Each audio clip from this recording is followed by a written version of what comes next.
दोस्तों, उर्दू साहित्य के प्रख्यात लेखक अली अब्बास हुसैनी अपनी कहानियों में गांव की मिट्टी, इंसानियत और नैतिक मूल्यों की गहरी झलक दिखाते हैं। उनकी मशहूर कहानी है गांव की लाज।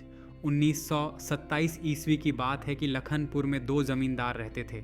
एक का नाम था उमराव सिंह, दूसरे का दिलदार खां। दोनों विदेशी राज के खिताब याफ्ता थे।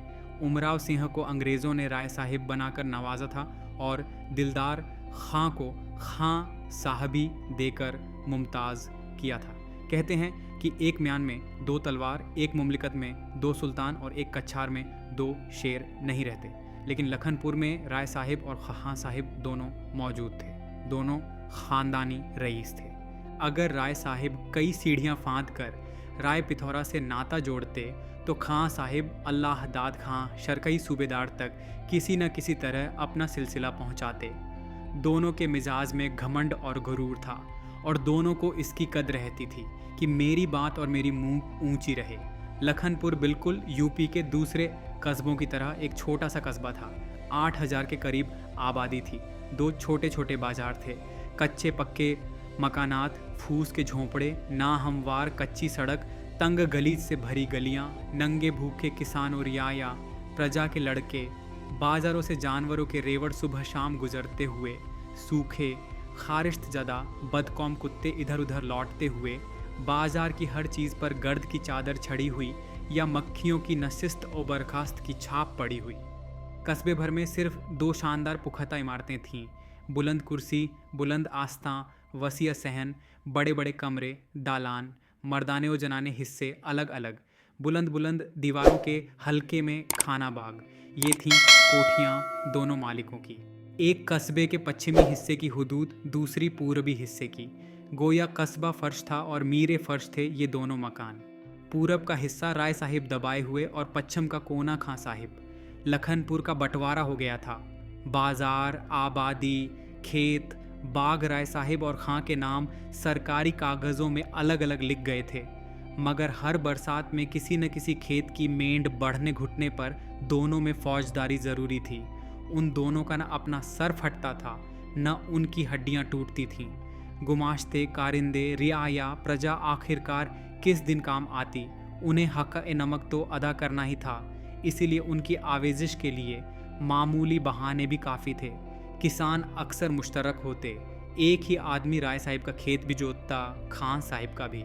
अगर खां साहिब के हिस्से में बसे हुए असामी पर राय साहिब ने दावा किया या राय साहिब की रैयत पर खां साहिब ने बकाए लगान का मुकदमा दायर किया, तो ज़मींदार और किसान में मुकदमा बाजी न होती, बल्कि ज़मींदार ज़मींदार में। दोनों को फौजदारी करने और दस्तगरीबां होने के लिए बस हीला चाहिए था। खां साहिब को इसका घमंड था कि लखनपुर ही नहीं बल्कि आसपास के सारे गांव भी 1857 ई के पहले तक उनके बुजुर्गों की मिल्कियत में थे। उनके दादा ने हिंदुस्तान की सबसे पहली कोशिश आज़ादी में ज़ोर और शोर से हिस्सा लिया और अंग्रेज़ों ने इसकी पादाश में सिवाय लखनपुर के सब कुछ उनसे छीन कर राय साहिब के बुजुर्गों को इसलिए दे दिया कि उन्होंने विदेशी हाकिमों का साथ दिया। राय साहिब को इसका घमंड कि उनका ख़ानदान हुकूमत की नज़र में मकबूल और ममदूह ही न था, बल्कि उसकी अक्सर फ़र्दें अच्छी अच्छी मुलाजिमतें हासिल करने में कामयाब रही थीं और वो ख़ुद खिताब से सरफराज किए गए थे। जिला के हुक्काम उनके यहाँ अक्सर आते रहते थे और हर नया कलेक्टर उनके यहाँ एक बार दावत खाने ज़रूर आता। खां साहिब को ये इज्जत हासिल न थी। उन्हें ये बात बहुत खलती थी, इसलिए जंगे अजीम में उन्होंने राय साहिब से दुगना चंदा दिया और दुगने सिपाही भर्ती कराए। उमराव सिंह को राय साहबी मिली, उनको खां साहबी। मगर बावजूद इस नई सरफराजी के खां साहिब का अंग्रेज़ी सरकार में वो मानदान न था जो राय साहिब का था। इसकी दो वजह थीं। एक तो ये कि हर नया कलेक्टर काम संभालते ही वो खुफिया नोट ज़रूर पढ़ लेता जो उसके पेशरो जिला की नुमायां शख्सियतों और ख़ानदानों के मुतल्लिक लिख गया था। उनमें खां साहिब का ख़ानदान, मुश्तबा और राय साहिब के घर वाले वफ़ादार लिखे थे। दूसरे ये कि खां साहिब के ख़ानदान में अब तक अंग्रेज़ी तालीम का चलन न था। उनके यहाँ यही दस्तूर था कि थोड़ी सी अरबी फ़ारसी पढ़ ली, अदब तहजीब सीख ली और शरीफों की सोहबत में बैठने के काबिल हो गए। बस इतना काफ़ी था। घर पर खाने को मौजूद ही था, किसी की नौकरी नहीं करना थी। राय साहिब के ख़ानदान में BA MA का जोर था। कोई तहसीलदार था, कोई डिप्टी कलेक्टर, कोई वहीं जिला कचहरी में मुख्तार या वकील। गरज एक गिरता हुआ मिटता हुआ ख़ानदान था, दूसरा उभरता हुआ बढ़ता हुआ घराना। मगर मूंछों की लड़ाई जारी थी। खां साहिब के भरे भरे गालों पर थीं भी वो खांसी बड़ी बड़ी और नोकीली। भला वो कैसे झुक सकती थीं? राय साहिब ने कर्जनी रीत पर अमल किया था। वो सफाचट थे। रोज़ दाढ़ी के साथ साथ उन पर उस तरह चलता था, मगर मूँछों का खाल दम के साथ था। इसीलिए दोनों बावजूद 50 के करीब होने के हर वक्त एक दूसरे को नोचने काटने और भंभोड़ने के लिए तैयार रहते थे। बस यही फ़िक्र कि कोई ऐसी सूरत निकल आए कि दूसरे की नाक कट जाए और हमारी बात ऊंची रहे। उनकी आपस की रंजिश इधर इसीलिए और भी बढ़ गई थी कि एक गड़हिया पर बड़ा सख्त झगड़ा हो गया था। पिछली बरसात में महतो गड़हिया खूब बढ़ी थी। उसने राय साहिब के खेतों की तकरीबन निसफ बीघा ज़मीन अपने पेट में रख ली थी। गड़हियाँ लिखी थी खां साहिब के हिस्से में, और वहीं साल हा साल से इसकी सारी साइर वसूल करते थे। उसकी मछलियाँ पकड़ी जाती तो उन्हीं के लिए, उसमें सिंघाड़े डाले जाते तो उन्हीं की इजाज़त से, और उससे आबपाशी के लिए पानी लिया जाता तो उन्हीं के हुक्म से। अब जो राय साहिब के खेत गड़हिया में बह कर मिल गए तो वो भी साइर में हिस्सा बटाने के ख्वाहिशमंद हुए।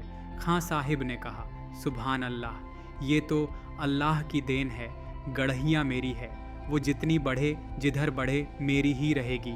कह दो किसी और गड़हिया में मुंह धो रखे। हिस्सा बखरा कैसा।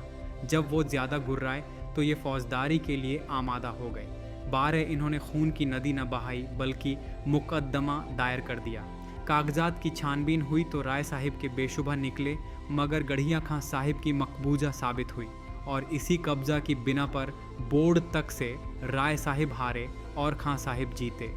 इस जीत पर जिस तरह खां साहिब के यहाँ चरागाह किया गया, खुशियाँ मनाई गईं, उसी तरह राय साहिब के यहाँ रंज किया गया और सोग मनाया गया।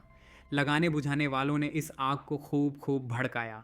राय साहिब को हर वक्त ये फ़िक्र दामन गिर रहने लगी कि कौन सा मौका हाथ आए कि मैं खां साहिब को तरह की झक दूं कि उन्हें छठी का दूध याद आ जाए। इतना जलील हों कि मुंह पर ताव देना ही ना भूल जाए, बल्कि सारी हेकड़ी खाक में मिल जाए। इत्तेफाक से उसी ज़माने में खां साहिब की छोटी बेटी की बारात आई। दूसरे ज़िला के एक मशहूर रईस के लड़के से बात ठहरी थी। लड़का तालीम याफ्ता भी था और मुंसफ़ी के लिए नामजद भी हो चुका था। खां साहिब के ख़ानदान में ये पहला हाकिम आने वाला था, इसलिए उधर जितनी खुशी राय साहिब के यहाँ उतनी ही जलन की। लो अब उनके यहाँ भी सरकार में रसूख का वसीला पैदा हुआ। पुराने दस्तूर के मुताबिक खां साहिब ने घर घर न्योता भेजा था। नहीं पूछा था तो एक राय साहिब को। बहुत दिनों से शादी ब्याह में आना जाना बंद था इस वक्त, जबकि खेत वाले मुकदमा की वजह से जख्म हरे थे। अगर वो पूछते भी तो ये इस नवेद को जख्म पर नमक छिड़कना समझते, इसलिए वो तो खुशी में भूले रहे और ये शरीक न होने के मुसम्मम कस्त के बावजूद न पूछे जाने पर दिल में कुढ़ते रहे। बारात बड़ी शान से आई। हाथी भी थे, घोड़े भी थे, रविश भी थी, आतिशबाजी भी थी, बैंड भी थे। बारातियों में बड़े बड़े रईस, मशहूर बैरिस्टर, वकील, मुखतार, एक डिप्टी कलेक्टर, 2 तहसीलदार, कई दारोगा भी थे। बारात के उतारने के लिए कस्बे के बाहर बड़ी इमली के दरख्त के नीचे शामियाना ताना गया था। कई खेमें और रावटियाँ लगा दी गई थीं। वहीं उन लोगों ने सरे शाम आकर आराम किया, नहाया धोया, कपड़े बदले, चाय पी और बारात के लिए तैयार हुए। बड़ी इमली से लेकर खां साहिब की कोठी तक की कच्ची सड़क खास तौर से हमवार की गई थी और 5-5 गज पर 2 रुइया झंडे गाड़े गए थे। रात को दिन बनाया गया था। कोठी में झंडियाँ, कंदीलें, कंवल, गैसें, हार फूल, बेलें, सारे सामान आराइश और झिबाइश लगाकर उसे दुल्हन की तरह सजा दिया गया था। बैंड बजाती, अनार छोड़ती। जब शानो शौकत से बारात कोठी में पैठाई के लिए आई तो सारे कस्बे ने मेहमानों के खैर मकदम में हस्ब ए हैसियत हिस्सा लिया। इस मजमे में राय साहिब के मुख्तार याम हिम्मत राय भी थे। कुछ तो वो गांव की रीत निभाने आए थे, कुछ ये ख्याल था कि बारात, निकाह, खाना, दान जहेज सब कुछ बगौर देखेंगे और उनमें काबिल एतराज़ पहलू ढूंढकर अपने मालिक को सुनाएंगे और उन्हें हरीफ पर हंसने का मौका देंगे। यहाँ पैठाई में फिक्राबाजियाँ भी हुईं, झिला जगत से भी काम लिया गया और खवाह मखाह बारातियों की सूरत शक्ल पर कहकहा भी लगाया गया। दूल्हे के घोड़े से उतरते ही दोनों तरफ वालों ने उसकी जगह घोड़े की पीठ पर सबसे पहले बैठ जाने की कोशिश की। लखनपुर का एक जवान इसमें बाजी ले गया। घराती तालियां बजा बजा कर खूब हंसे। जब दूल्हा मसनद पर बैठ चुका तो दुल्हन वालों की तरफ से खिलत पहनाया गया और काजी जी अंदर जाकर दुल्हन की रजामंदी ले आए। अब उन्होंने दूल्हे से आहिस्ता से पूछा कि इतने मेहर पर फलां बीबी से निकाह मंजूर है। दूल्हा ने मेहर की रकम सुनते ही साफ साफ इनकार कर दिया। पहले तो इसे लोग रस्मी रोकत समझे, मगर जब बार बार पूछने पर दूल्हा नहीं नहीं कहता गया तो बाप को रुजू किया गया। उन्होंने पूछा कितना मेहर मुकर्रर करना चाहते हैं। बताया कि खां साहिब के ख़ानदान में सदियों से 55,000 का दस्तूर चला आता है और सी पर इसरार है। उन्होंने कहा मैं ऐसे ना हंजार दस्तूर वस्तूर का कायल नहीं। गरज अब बात बढ़ी। बाअसर लोगों ने दोनों तरफ समझाने की कोशिश की, मगर उनकी जिद थी कि हम 501 से 1 पैसा ज़ायद न देंगे। उधर से ये कहकर 55 के 55,000 न होंगे। इससे ख़ानदानी वक़ार को ठेस लगती है, औरतों को तरह तरह के वहम होते हैं। इन्हीं बातों में तेज़ तेज़ फ़िक्रों ने और आपस की नोक झोंक ने आग लगाई। नतीजा ये हुआ कि दूल्हे के बाप बोल उठे, हमारी डाल हमें वापस कीजिए, हम बारात पलटा ले जाएंगे। अब तो पूरा कस्बा बरहम हो गया। लखनपुर की नाक कट गई। बारात चढ़कर आई, लड़की माइयों बैठ गई। वो बग़ैर ब्याह के बाहर कैसे निकलेगी। दूसरे गांव वाले तरह तरह के नाम धरेंगे। बस सारे घरों से लाठियां निकल आईं। आज बारातियों की लाशें ही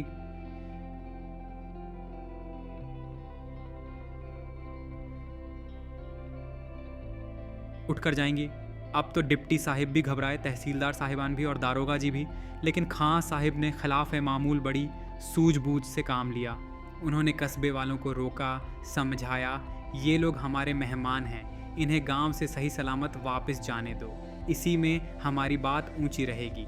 इसी के साथ इन्होंने एक एक चीज़ गिनवा कर सारे मजमे के सामने वापस की। फिर एक एक से खुशामद की कि निकाह नहीं हुआ, न सही, लड़की में कोई ऐब नहीं, अल्लाह उसको दूसरा बर देगा, मगर खाना तैयार है, उसे क्यों बर्बाद कीजिए, खाना खा लीजिए। मगर बारातियों ने एक न सुनी। सब यूं ही भूखे जाए क़याम पर पलट गए। लारी में, मोटरों में सामान रखे जाने लगे। हिम्मत राय हंसते खिलखिलाते राय साहिब के यहाँ पहुँचे। वो अभी रसोई से उठे थे और हुक्का पीकर बिस्तर पर आराम के लिए जाने वाले ही थे। हिम्मत राय ने खीसें निकाल कर कहा, मुबारक हो सरकार, लीजिए, भगवान ने खां साहिब को आज इतना जलील कर दिया कि अब वो ज़िंदगी भर सर नहीं उठा सकते। बारात दरवाजे पर चढ़कर वापस गई। राय साहिब ने एक एक बात पूछी। चेहरे पर मुस्कुराहट दौड़ रही थी कि दफतन 7 बरस की मोहिनी दौड़ी दौड़ी बाहर आई। बाबूजी, बाबूजी घर में आइए, दीदी बुलाती हैं। बेटी पर नज़र पड़ते ही राय साहिब की हंसी गायब हो गई। वो सन्नाटे में आ गए। मोहिनी से कहा, अच्छा तू चल, मैं आता हूँ, मगर अंदर न गए। उठकर टहलने और कुछ सोचने लगे। हिम्मत राय बातों की झड़ी लगाए रहे। इसी सिलसिले में ये भी कह गए कि अब तो कोई इज्जत वाला खां साहिब की उस लड़की को पूछेगा भी नहीं। राय साहिब एक बार गरज पड़े, क्या बकते हो? जैसी मेरी मनवानी, जैसी तुम्हारी बेटी, वैसी ही उनकी लड़की। गांव भर की नाक कट जाएगी और तुम हो कि बिगुलें बजा रहे हो। हिम्मत राय ने जी कहा और सटपटाकर खामोश हो गए। राय साहिब ने आदमी को आवाज़ दी, अचकन मंगवाकर पहनी, सर पर मुंडेल रखी और हिम्मत राय से बोले, देखो मेरे सारे आदमियों को बुलाओ कि लाठियाँ लेकर साथ चलें। थोड़ी देर में एक आदमी लाल टैन लिए आगे आगे, उसके पीछे राय साहिब और उनके पीछे तकरीबन 20 आदमी लाठियाँ लिए हुए। इस शान से ये दूसरा जुलूस बारात की क़यामगाह पर पहुंचा। गांव वाले पहले ही से मौजूद थे। राय साहिब को देखते ही सब उनके साथ हो लीले। राय साहिब ने आहिस्ता से अपने आदमियों को हुक्म दिया कि बारात को घेर लो और खुद समधी साहिब की तरफ मुतवज्जह हुए। समधी साहिब को गुस्सा इसलिए और भी ज़्यादा था कि उनके सारे बाराती भूखे थे। खां साहिब के यहाँ खाने से इनकार करके तो चले आए थे, मगर अब आंतें खुलहू वल्लाह पढ़ रही थीं। रात के 11 बज रहे थे। कस्बे के सारे बाजार दुकानें बंद थीं और खुली भी होती तो शायद उनको एक खील भी न मिलती। ये दुकानदार खाना मुहैया करने की जगह जूते डंडे से ज़ियाफ़त करने के लिए तैयार थे। राय साहिब ने उनको सलाम करके पूछा, आप ही लड़के के वालिद हैं? वो झुंझलाकर बोले, जी हाँ मैं ही हूँ, आपका क्या नाम है? राय साहिब ने बहुत मुलायम से कहा, जी मुझको उमराव सिंह कहते हैं। वो उनकी और खां साहिब की अदावतों के हाल से अच्छी तरह वाकिफ़ थे। खां साहिब अब उनके भी दुश्मन थे, इसलिए बहुत खुश होकर बोले, राय साहिब वल्लाह खूब मिले। अजी आप ही को तो आंखें ढूंढ रही थीं। अभी डिप्टी नसरुल्लाह खां साहिब, तहसीलदार मोहन सिंह और बख्त बहादुर कोतवाल यही कह रहे थे कि शायद राय साहिब को हमारे आने की खबर न हुई, वरना हमें इस तरह की तकलीफ़ न होती। राय साहिब ने कहा, जी ये उनकी और आपकी इनायत है, मगर आप लोगों को तकलीफ़ा क्या है ये मालूम ना हुआ। क्या खां साहिब ने आव भगत में कोई कमी की? शामियाना, खेमे, रोटियां सब तो मौजूद हैं। खाना भी मैंने सुना कि उन्होंने बड़ा एहतिमामी पकवाया है। शहर के हलवाइयों के अलावा बनारस से कश्मीरी पकाने वाले हिंदुओं के और लखनऊ के बावर्ची मुसलमानों के लिए बुलवाए हैं। वो बोले, अजी वो आए होंगे सब, मगर हम तो यूं ही भूखे जा रहे हैं। राय साहिब ने कहा, ये कैसे मुमकिन है? वो खां साहिब के चचाजाद भाई मन्नू खां की तरफ पलट पड़े। क्या आपने अपने मेहमानों को खाना न खिलाया? मन्नू मियाँ ने कहा। खां साहिब ने खुद इन लोगों से फर्दन फर्दन कहा कि बारात शौक से वापस ले जाइए, मगर खाना खा लीजिए। इन लोगों ने माना ही नहीं। समाधी साहिब बोले, अजी हम खां साहिब के यहाँ का एक दाना भी मुंह में डालना अब हराम समझते हैं। राय साहिब ने तेवर बदल कर कहा, तो जनाब इनके अलावा इस वक्त इस कस्बे में कोई दूसरा आपको एक दाना भी नहीं खिला सकता। समधी साहिब ने घबरा कर कहा, तो ये कहिए कि आप भी इन्हीं लोगों में शामिल हो गए। राय साहिब बोले, जनाब एमन, वो खां साहिब की लड़की हो या मेरी या नत्थू भंगी की, वो गांव भर की बेटी है। आप समझते हैं आप सिर्फ खां साहिब की जिल्लत कर रहे हैं। ऐसा नहीं है, आप सारे गांव की नाक काटने की कोशिश कर रहे हैं। समधी साहिब झल्ला कर बोले, तो राय साहिब जिसकी भी नाक कटे, हम तो जा रहे हैं। राय साहिब ने कहा, जी बड़े शौक़ से तशरीफ़ ले जाइए, मगर एक तहरीर दे दीजिए। उन्होंने दीदे निकाल कर पूछा, कैसी तहरीर? राय साहिब ने कहा, जी यही कि आप जितनी चीज़ें साथ लाए थे वो सब आपने वापस पाईं और बसलामती ए जान ओ माल यहाँ से वापस जा रहे हैं। समधी साहिब ने गुर्रा कर पूछा, और अगर तहरीर न दें तो? राय साहिब ने मजमे की तरफ इशारा करके कहा, तो आप खुद ही समझ लें कि आप यहाँ से कैसी सूरतों लेकर जाएंगे। समधी साहिब भड़क उठे, क्या मतलब है आपका? राय साहिब ने कहा, कुछ नहीं, बस ये कि हम सब छोटे आदमी हैं, हमारी अक्लें भी छोटी हैं और हमारा पैमाने सब्र भी छोटा है। इसीलिए अगर हम अपनी ज़िल्लत बर्दाश्त न कर सकें तो हम पर ज़्यादा तज्जुब की गुंजाइश नहीं। समधी साहिब चीख पड़े, तो जनाब आप हमें धमकाकर तहरीर लिखवाना और हमें कानून के शिकंजे में फंसाना चाहते हैं, ये तो ना होगा। उनकी आवाज़ जो बुलंद हुई तो बाराती सीमट आए। डिप्टी नसरुल्लाह ने बढ़कर पूछा, क्या मामला है राय साहिब? राय साहिब ने कहा, कुछ नहीं डिप्टी साहिब, मैं समधी साहिब से एक तहरीर मांग रहा था, उसी पर वो चरागपा हो गए। अब आप लोग इन्हें समझाइए। आप कस्बे वालों के तेवर देख रहे हैं, फिर इस पर भी गौर फरमाइए कि बारातियों में आप सरकारी मुलाजिम भी शामिल हैं। अगर ये अपनी बात पर अड़े रहे तो आप लोग भी इनके साथ पहले अस्पतालों में जाएंगे, फिर दूसरों की कचहरियों में। सरकारी ऑफिसरान जल्दी से समधी साहिब को अलग ले गए। उन्हें बहुत कुछ समझाया बुझाया, अपनी शिरकत की वजह से अपनी जिम्मेदारियों की तरफ तवज्जो दिलाई। बिल आखिर डिप्टी नसरुल्लाह ने फैसला सुनाया, बारात खां साहिब के यहाँ वापस जाएगी और निकाह 55,000 ही पर होगा। और फिर बैंड बजाती बारात वापस हुई। राय साहिब बड़े फाटक तक साथ साथ आए, मगर वहाँ से अपने आदमियों के साथ अपने घर की तरफ मुड़ गए। खां साहिब को जब मालूम हुआ कि राय साहिब ने गांव की लाज रख ली मगर फाटक से पलट गए, तो वो काजी साहिब को रोक कर बोले, ठहर जाइए, निकाह अभी नहीं होगा।